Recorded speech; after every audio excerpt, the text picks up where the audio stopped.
राधे राधे दोस्तों, आप सभी का मेरे चैनल में बहुत बहुत स्वागत है। दोस्तों, श्रावण मास के कृष्ण पक्ष की एकादशी तिथि को कामदा एकादशी का व्रत रखा जाता है। यह एकादशी कल यानी 21 जुलाई को है। देवशयनी एकादशी के बाद ये पहली एकादशी होती है जब विष्णु भगवान योग निद्रा में होते हैं। इस दिन भगवान विष्णु की विधिवत पूजा करने के साथ माँ लक्ष्मी की पूजा की जाती है। इसके साथ ही व्रत रखने का विधान है। मान्यता है कि इस दिन विष्णु जी की पूजा करने से शुभ फलों की प्राप्ति होती है। इसके साथ ही सुख समृद्धि धन संपदा की प्राप्ति के साथ साथ मोक्ष की भी प्राप्ति होती है। इस दिन पूजा करने के साथ साथ अंत में ये व्रत कथा अवश्य सुननी चाहिए, इससे आपकी पूजा पूर्ण मानी जाती है। आइए सुनते हैं एकादशी व्रत की संपूर्ण कथा। बोलिए विष्णु भगवान की जय। कुंती पुत्र धर्मराज युधिष्ठिर ने श्री कृष्ण से कहा कि आपने देवशयनी एकादशी और चतुर्मास के महत्व के बारे में बता दिया, अब कृपा श्रावण मास के कृष्ण पक्ष के पड़ने वाली एकादशी के बारे में बताइए। श्री कृष्ण ने कहा कि हे युधिष्ठिर, इस एकादशी की कथा एक समय स्वयं ब्रह्मा जी भी देव ऋषि नारद से कह चुके हैं, अतः मैं भी तुमसे यही कथा कहता हूँ। नारद जी ने ब्रह्मा जी से श्रावण मास के कृष्ण पक्ष की एकादशी की कथा सुनने की इच्छा जताई थी। उस एकादशी का नाम विधि और महत्तम जानना चाहा। ब्रह्मा ने कहा, हे नारद, श्रावण मास की कृष्ण पक्ष की एकादशी का नाम कामिका एकादशी है। इस एकादशी व्रत को सुनने मात्र से वाजपेयी यज्ञ का फल मिलता है। इस तिथि का वह शंख चक्र एवं गदाधारी विष्णु भगवान जी की पूजा की जाती है। उनकी पूजा करने से जो फल मिलता है सो सुनो। गंगा, काशी, नैमिषारण्य और पुष्कर में स्नान करने से जो फल प्राप्त होता है वह फल विष्णु भगवान के पूजन से भी मिलता है।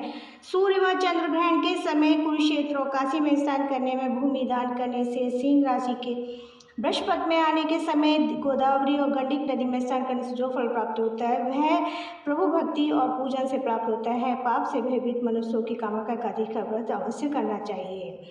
एकादशी व्रत से बढ़कर पापों के नाशों का कोई उपाय नहीं है। स्वयं प्रभु ने कहा कि कामिका व्रत से कोई भी जीव कुयोनि में जन्म नहीं लेता। जो इस एकादशी पर श्रद्धा भक्ति से भगवान विष्णु को तुलसी पत्र अर्पित करते हैं वे समस्त पापों से मुक्त हो जाते हैं। हे नारद, मैं स्वयं श्री हरि विष्णु तुलसी को सदैव नमस्कार करता हूँ।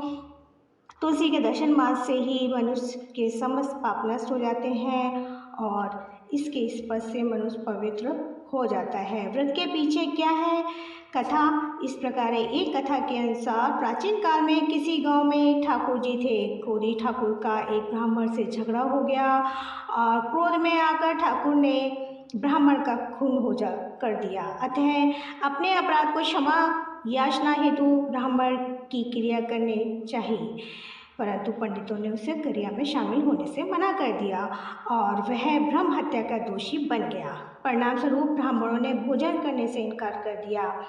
तब उन्होंने एक मुनि से निवेदन किया कि हे भगवान, मेरे पाप कैसे दूर हो सकते हैं? इस मुनि ने उसे कामिका एकादशी का वध करने की प्रेरणा दी। ठाकुर ने ऐसा ही किया जैसा मुनि ने उसे करने को कहा था।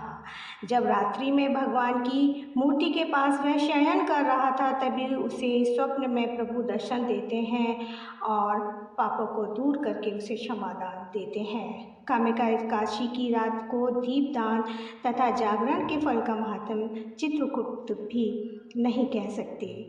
जो इस एकादशी की रात्रि को भगवान के मंदिर में दीपक जलाते हैं उनके पितर स्वर्गलोक में अमृत पान करते हैं तथा जो घी या तेल का दीपक जलाते हैं वे 100 करोड़ दीपकों के प्रकाशित होकर सूर्यलोक को जाते हैं। ब्रह्मा जी कहते हैं कि हे नारद, ब्रह्म हत्या तथा भ्रूण हत्या आदि पापों को नष्ट करने वाली इस कामिका एकादशी का व्रत मनुष्य को यत्न के साथ करना चाहिए। कामिका एकादशी के व्रत का महात्म्य श्रद्धा से सुनने और पढ़ने वाला मनुष्य सभी पापों से मुक्त होकर विष्णु लोक को जाता है। अतः इस कहानी को जो कोई सुनता है, सुनाता है, भगवान विष्णु की कृपा से उसके सभी पाप नष्ट हो जाते हैं और मनवांछित फल प्राप्त करता है। बोल दो ये विष्णु भगवान माँ लक्ष्मी की जय।